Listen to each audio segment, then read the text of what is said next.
நிறைய நேரம் சொல்லியிருக்கிறாங்க. நீங்கள் கேட்டிருப்பீங்களா, கேட்டிருக்க வாய்ப்பு இருக்குது. நான் நிறையா கேட்டிருக்கிறேன். 2000 உலகம் அழியும்னு சொன்னாங்க, ஆனால் அழியலை. Price God. கொரோனா வந்தப்போ அவ்வளோதான், எல்லாம் போயிடும், வேறு வழியே இல்லை அப்படிங்கிற மாதிரி இருந்துச்சு. ஆனால் கொஞ்சம் நிறையா பேர் ஆட்களை என்ன பண்ணுச்சு, பாதிச்சுது. அதில் ஒரு கொஞ்சம் ஆட்கள் மரித்து போனாங்க. ஆனால் உலகம் என்ன செய்யலை, அழியலை.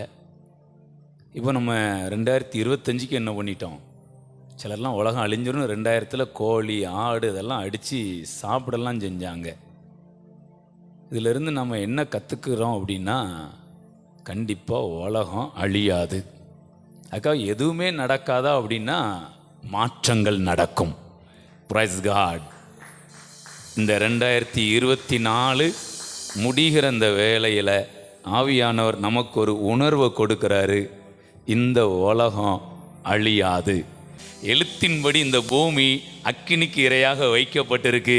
ஆனால் சொல்லப்பட்டிருக்கிறதோ, இந்த பூமி அக்கினிக்கு இரையாக அல்ல, அன்புக்கு சிறையாக வைக்கப்பட்டிருக்கிறது.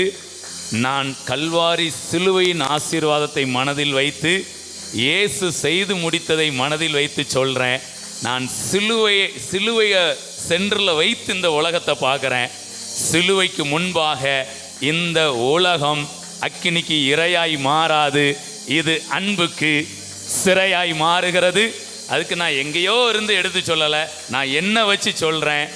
நான் என்னுடைய கிரியையின்படி எனக்கு ஒன்று கிடைச்சிருக்கும்னா அழிவு தான் கிடைச்சிருக்கும். என் தேவாதி தேவன் என் மேலே வைத்த அன்பின் நிமித்தமாய் என்னை அழிக்கவில்லை, தண்டிக்கவில்லை, என்னை அன்பினால் அணைத்து கொண்டார். என்னை அணைத்த தேவன் இந்த ஒட்டுமொத்த உலகத்தையும் அணைத்து கொள்வார். Praise God. நாவுகள் யாவும் அறிக்கை பண்ணும், முழங்கால் யாவும் முடங்கும். இந்த 25 வருடம், இந்த 24 வருடம் நமக்கு என்ன கற்றுக் கொடுக்குன்னா, இந்த உலகம் அழியாது. அதுக்காக எதுவுமே நடக்காதானா நடக்கும், மாற்றங்கள் நடக்கும். Praise God. ஹல்லேலூயா.